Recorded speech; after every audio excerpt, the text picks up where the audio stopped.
Right now, today, your body may already be screaming at you about diabetes, and you've been answering it with silence. Not because you don't care, but because nobody ever told you what the warning actually looks like and where to find it. What I'm about to show you is something most people will never hear from their doctor in a routine checkup, because most doctors are waiting for your blood work to tell the story. But your body tells the story first, and it tells it on your feet. Most people believe that diabetes only shows up on a lab report. You sit in a waiting room, they draw your blood, and 3 days later your doctor calls you. That's the moment people think the story begins. I know why people believe that. My patients believed it too for decades. My name is Dr. Richard Benn, and for over 20 years I've been sitting across from patients, looking at their labs, and asking myself the same question every single time. Why didn't we catch this sooner? And the answer, almost without exception, is the same, because we weren't looking at the feet. I started making these videos because of the patients I see every week. People who had every warning sign of elevated blood sugar, visible, physical, undeniable signs. For months, sometimes for years. And they were explaining every single one away. They were blaming age, weather, bad shoes, a long day at work. And because nobody connected the dots for them, the damage kept going. So today I'm connecting those dots for you. Last month I examined a 67-year-old man, retired, reasonable lifestyle, felt fine. He came in for a routine physical, nothing urgent. Before I ordered a single test, I sat down and asked him about his feet. He told me, "Doctor, they've been a little numb for a while. I figured that's just what getting older feels like." He had 4 of the 9 signs I'm about to show you. His fasting blood sugar came back at 214. He had been diabetic for over 2 years, and he had no idea. Today I'm going to show you exactly what I showed him. 9 signs already present on millions of feet right now that almost nobody recognizes for what they are. For each one, I'll tell you what most people assume it is, what's actually happening inside the body when they see it, and one real, specific habit that can protect you starting today. The American Diabetes Association estimates that 1 in 5 Americans with diabetes doesn't know they have it. That's over 8 million people living with a condition that is quietly attacking their nerves, their kidneys, their circulation, and yes, their feet. A $12 blood test can catch this. But first, you have to know what you're looking for. So let's get into it. Sign number 1 is the one almost everyone has already experienced, and almost everyone has already explained away. Tingling, numbness, that pins and needles feeling in the feet. My patients say it constantly. "Dr. Benn, my foot just falls asleep sometimes. I had my legs crossed. I was sitting in an awkward position." And yes, that happens. That's completely normal. But I always ask one follow-up question. Is it happening regularly without any clear reason? Because if the answer is yes, we need to have a very different conversation. Frequent, recurring tingling or numbness in the feet is what doctors call peripheral neuropathy. It's one of the earliest signs that blood sugar has been elevated long enough to start causing damage. Here's what's actually happening. Excess sugar in the bloodstream begins breaking down the outer protective layer of your nerves. It's a slow, quiet process, which is exactly why people miss it for so long. I use one analogy with my patients and it lands every time. Think of your nerves like electrical wires. Every wire has a plastic coating around it. That coating is what allows signals to travel cleanly from your brain all the way down to your foot. When blood sugar stays elevated, it acts like a slow acid eating through that coating. The wire still functions for a while, but the signal starts getting fuzzy, distorted, and that fuzz, that's the tingling you feel in your foot before bed. According to the American Diabetes Association, peripheral neuropathy affects nearly 50% of all people with diabetes. It is the single most common complication, and it almost always begins in the feet, which means right now, tens of millions of people are feeling this tingling and writing it off as nothing. My daily recommendation for every patient over 60, a 20 to 30 minute walk. Not a jog, a walk. Movement is the single best thing you can do to keep blood flowing to your feet and protect those nerve endings. And start cutting added sugar from your diet today, not next month. Today, sign number 2 is the one my patients describe as the most distressing because it doesn't hit them during the day when they're busy and distracted. It hits them at night when everything is quiet and there's nothing left to take their mind off of it. Burning. A deep, intense heat coming from the soles of the feet, usually worst when lying down. Most patients chalk this up to being on their feet all day, or summer heat, or poor circulation from age, and sometimes those things are exactly right. But when a patient tells me their feet feel like they're on fire at night and it's been happening consistently for weeks, I take that very seriously. Burning foot pain, especially at night, is a classic early sign of diabetic neuropathy. The nerves in your feet have been damaged by excess glucose, and now they're sending incorrect messages to your brain. Your brain receives a signal that something is burning, even though nothing hot is touching your foot. The nerves are misfiring. Think of it like a fire alarm with a faulty sensor. The building is perfectly fine, but the alarm keeps going off because the sensor itself is broken. Your nervous system is doing exactly that. The burning isn't external, it's coming from inside damaged nerve tissue that is asking for help. Research published in the journal Diabetes Care found that burning foot pain is one of the first reported symptoms in patients later diagnosed with type 2 diabetes, often appearing 1 to 3 years before any formal diagnosis. 2 habits I give every patient for this sign. First, drink at least 8 glasses of water every single day. Proper hydration helps your kidneys clear excess glucose and supports nerve tissue. Second, add fiber to every meal. Vegetables, legumes, oats. Fiber slows how quickly sugar enters your bloodstream. That slowdown is exactly what those damaged nerves need to start recovering. Sign number 3, and I want you to pay very close attention here, because this is the sign that stops being an inconvenience and starts becoming a genuine emergency. This is the one that sends the most patients to the emergency room. They walk in and say, "Dr. Benn, I had a small blister from my shoe about 3 weeks ago. It's not really healing. I figured it would close on its own." They waited. They assumed the body would handle it, and under normal circumstances, it would, but not when blood sugar is elevated. When glucose stays high over time, your body loses its ability to repair tissue efficiently. The tiny blood vessels throughout the body, including the ones in your feet, begin to narrow and stiffen. That means oxygen, white blood cells, and the nutrients your body uses to close a wound simply cannot reach the damaged area fast enough.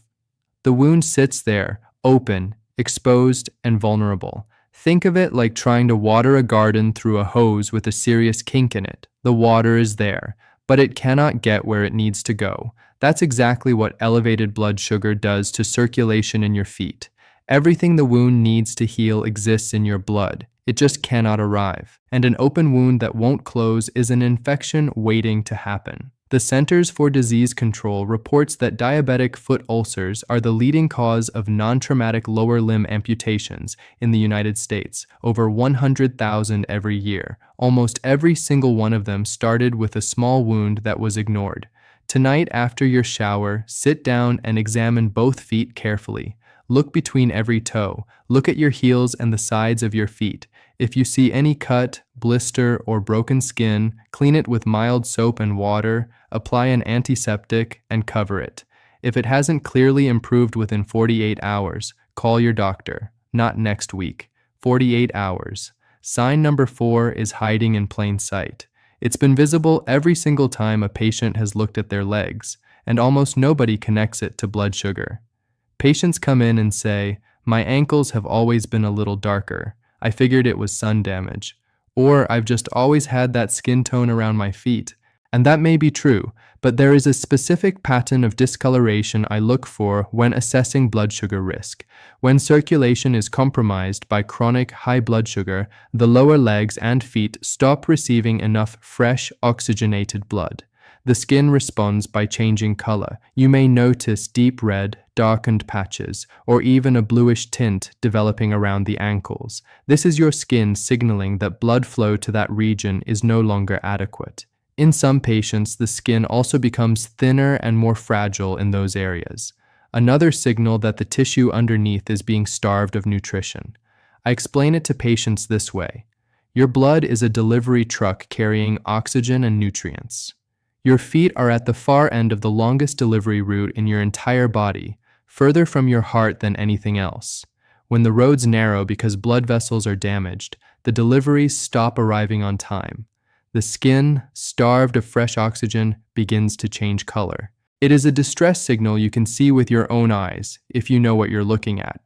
A study in the Journal of the American Academy of Dermatology found that these visible skin changes are detectable on average 18 months before a formal diabetes diagnosis. The daily habit here is simple: 5 minutes of ankle circles, toe raises, and calf stretches every morning. Even a small amount of targeted movement gets blood flowing back into your feet. If exercise is difficult, elevating your feet slightly while seated can make a meaningful difference. Sign number 5 is the one that surprises people the most, because it looks completely harmless. In fact, most people have had it for years and never once connected it to anything beyond dry skin. Dr. Benn, my heels crack every winter. It's just the cold air. It's just dry skin. I hear that all the time, and sometimes it is exactly that. But when your heels are cracking badly in the middle of summer, or when no moisturizer seems to touch it no matter how much you use, that's a completely different conversation. Diabetes affects what are called the autonomic nerves, the ones that control the automatic background functions your body handles without you thinking about them. One of those functions is regulating moisture and sweat in the skin. When these nerves are damaged, the sweat glands in your feet stop working the way they should. Your feet lose their natural moisture from the inside. No lotion fixes the root cause. Think of your skin like a wall that needs to stay sealed. When those autonomic nerves are damaged, the mortar between the bricks begins to crumble. Cracks appear. And those cracks in the skin of your heels are not just cosmetic. They are open pathways for bacteria and infection. In a foot with compromised circulation, that infection can escalate rapidly. I've had patients come in with heel cracks so deep they were bleeding. They'd been applying lotion for 2 years with zero improvement. That's not a skin problem. That's a nerve problem.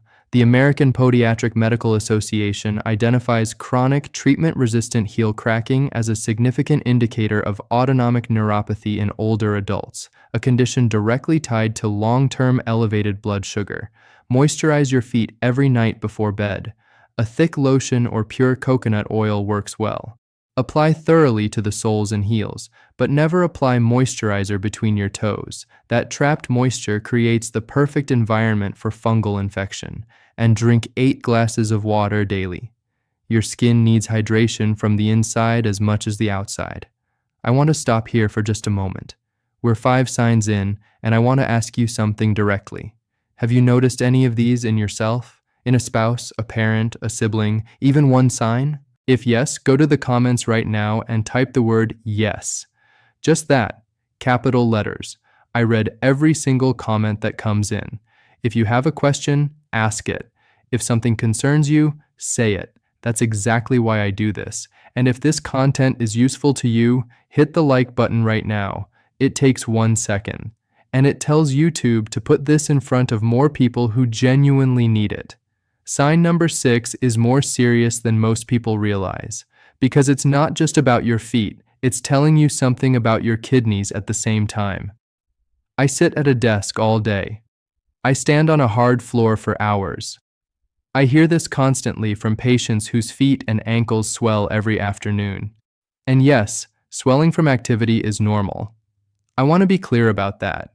But if your feet and ankles are consistently swollen and you're leaving deep sock marks every single evening, that changes things.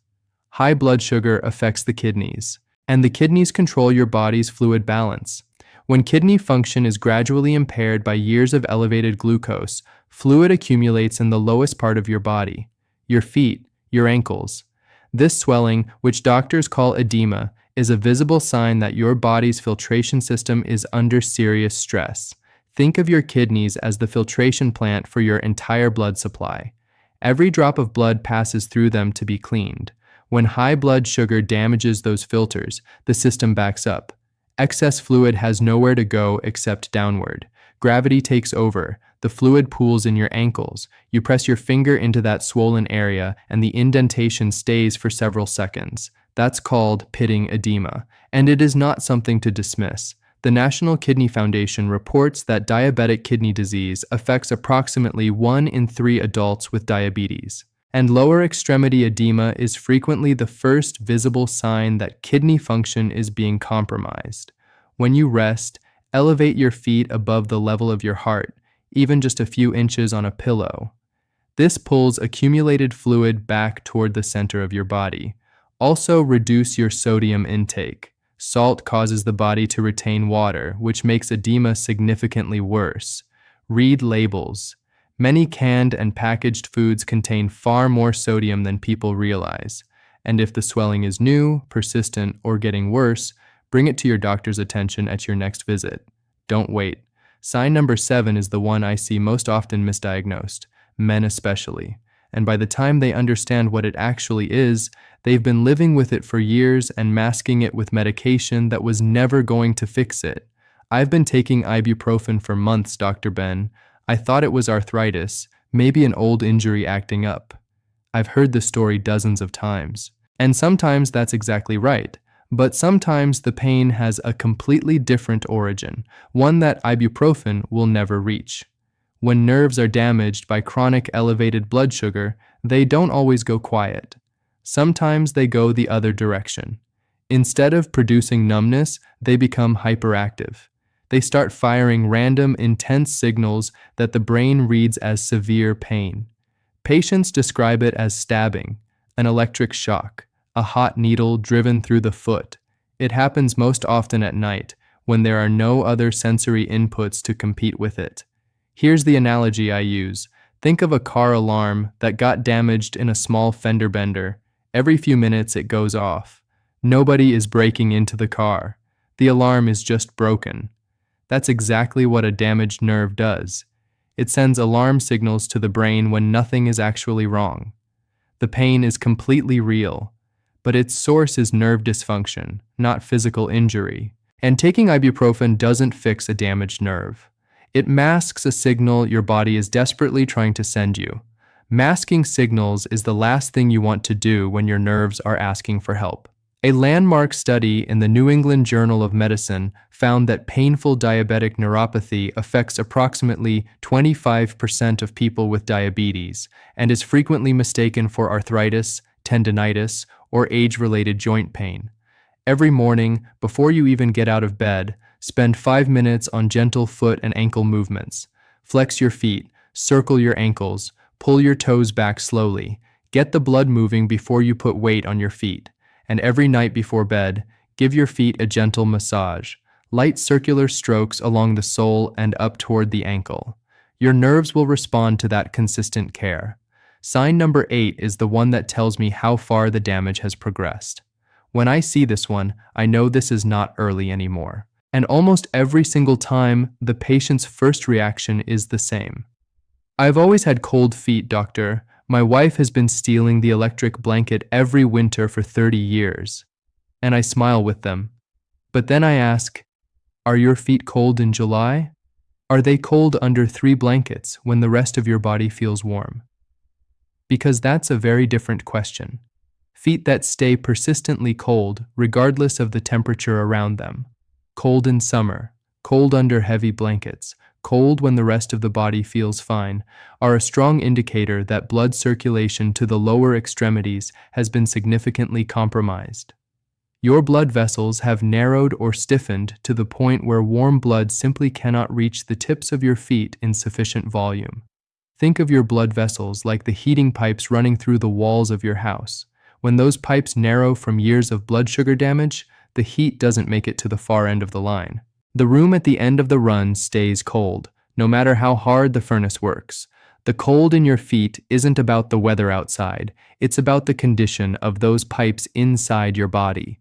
The American Heart Association identifies peripheral artery disease, caused by narrowed blood vessels, as affecting over 8 million Americans, and diabetes is the single largest risk factor. Persistent cold feet are one of its earliest and most consistent symptoms. The best response here is a 30-minute brisk walk every single day.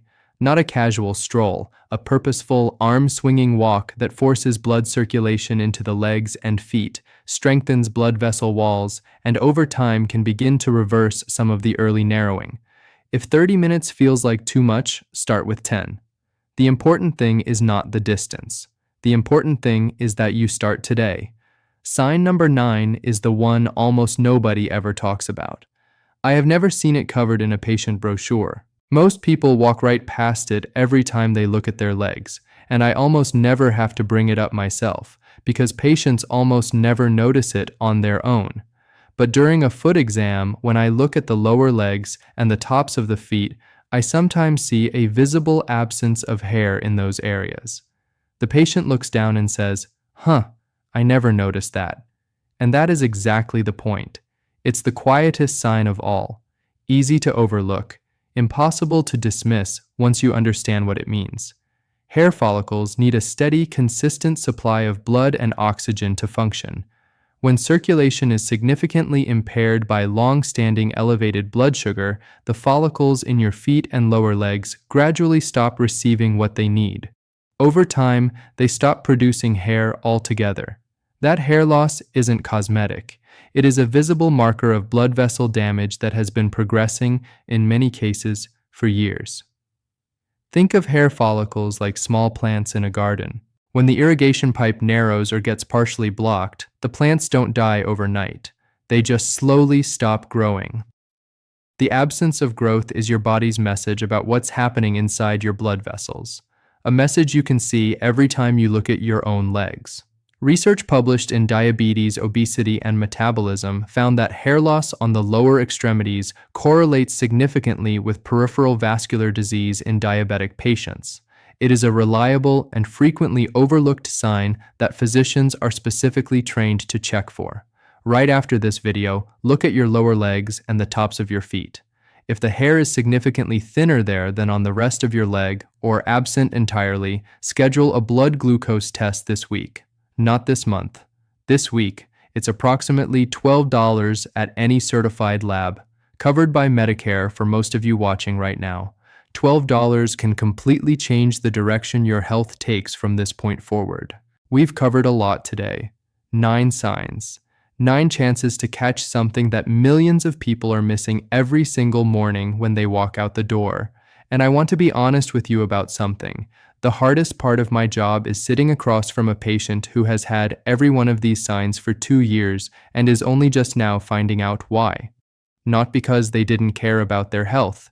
They cared deeply. They just didn't have the information. Nobody gave it to them. You have it now, and I want you to do one thing with it. Just one. Tonight, before you go to bed, sit down and look at your feet. Take 30 seconds. Look at the skin.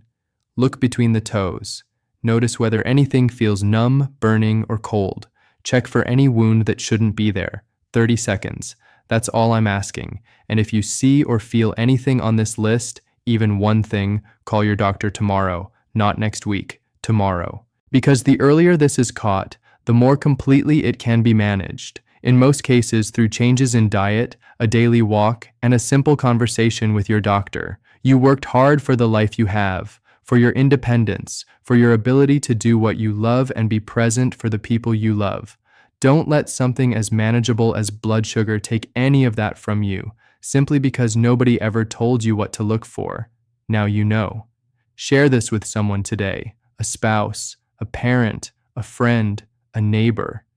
You might be giving them something they didn't know they needed, and if you want more of these conversations, the kind I have with my patients every week, the things most people never hear outside a doctor's office, I post a new video every week, right here. I'm Dr. Richard Benn. Take care of those feet. I'll see you in the next one.